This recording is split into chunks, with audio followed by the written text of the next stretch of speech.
So just got to the Florabama here, checking out the surf. It's pretty small, just kind of 2.5 foot waist high waves, but we got a north wind, so they are stacking up really nicely, and actually got some barrels in there, so maybe we're gonna get barreled on the Superjet today. We'll see. So after getting hands on the new Superjet last week, we've really been wanting to see what Yamaha's latest stand-up is capable of and how it compares to other popular jet skis from the past. So when a little surf came up, I really wanted to answer two main questions for myself and whoever clicks on this video. How fun is it in the surf, and how fast is it in the surf? The surf wasn't huge and the ski is mostly stock with less than 10 hours on it, so I'm not going to be thrashing it in this video. The purpose of this is just to get a feel for how the ski behaves in the unique conditions of a surf break. The only modifications I have made from box stock are a set of sponsons I had lying around, a cone air filter, and a Riva aggressive throttle response tune. Both the tune and the sponsons had a huge effect on how well I could control the ski, but I also can't wait for further bolt-on mods. So first I want to address the question of how fast it is in the surf, and more importantly, how well it handled at speed. There are a few things to talk about here, the first being how it handles wide open like on a straightaway. Considering that I have the stock ride plate and intake grade, I think it did alright in this area. When the ski is airborne, it has a slight tendency to roll, which can get to be a problem when racing over large swells. As with any other ski though, lowering the rider position helps a lot to keep the center of gravity lower. The hookup and the especially choppy stuff left a lot to be desired thanks to the stock intake grate and impeller, but those won't last long. The V-shaped bow did a great job of cutting through the messy break on the sandbar, but when the pump lost traction it still became hard to keep it upright and it did want to roll. Hopefully soon the aftermarket will have the answer to this though. This new Superjet is easily much better suited than the last model Superjet to the surf though, and the weight and the V-bow give it an immediate advantage. That being said, on the other hand, the SXR 1500 has the same advantage over the new Superjet. The other important aspect of speed is turning. I was pretty happy with how the Superjet performed in this area. If the hole was kept flat, the ski would eat through the chop pretty well while on an edge turning, and the nose wasn't pushed around very easily by the chop. Again, I'm compensating for the fact that this is a mostly stock ski, so I have to mention that I was not impressed with the hookup and grip from the stock handling parts. Coming into one turn towards shore, the ski did sub as I dug in, but it was pretty easy to recover it. I think this is mostly due to the fact that I had the handle pull adjusted to its shortest setting, but I hope that it won't continue to be a problem in the future. In conclusion, I think that the 2021 Superjet has a lot of potential for being fast in the surf, but not without well-chosen aftermarket handling parts. It felt more stable and shoved through the surf better than a two-stroke Superjet or an SXR 800, but if it's going to compete against SXR 1500s, which I hope it will, surf races may be a serious weak spot as the Kawasaki has a lot more weight and a much longer hull to work with. Once I've had time to experiment with other parts though, I'll definitely be revisiting this subject.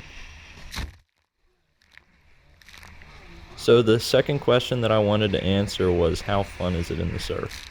Now I've never inverted on a jet ski, at least not on purpose, so I'm not going to consider myself a subject matter expert here. That being said, I do like airing out and riding waves as much as the next guy, so I did plenty of that, and I was super impressed with how playful the Superjet was. It was nimble enough to be able to navigate the break easily despite the low period in waves, which was really important to me. I know that a lot of Yamaha fanboys are worried that the new Superjet just won't live up to the surf riding legend that was the round-nose Superjet, and they are exactly right. This is not a round-nose Superjet. It's obviously bigger and more stable and offers a fresh and unique surf riding experience in my opinion.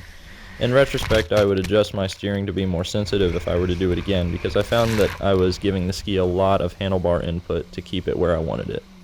The Superjet really liked to air out even on these small waves. It flew pretty predictably and would not roll as badly as it would at high speeds. I did notice that while I wasn't trying to pull back on the bars, more vertical waves made the bow rise and the ski had a tendency to rotate backwards, landing me on the pump a few times. I think it'll be no time at all until somebody with a trim nozzle and a sizable set of stones posts a video of a backflip, but this week it is not going to be me. Something that I think those interested in free ride wouldn't like is that it can be hard to power slide or lose traction in a controlled manner like on the face of a wave. though I think that a flatter, shorter ride plate will help tremendously. The few times that the ski did get away from me and I fell while riding a wave, it was surprisingly docile, and I was able to keep the bars in my hands and usually land my feet right back in the tray once the wave let go of me.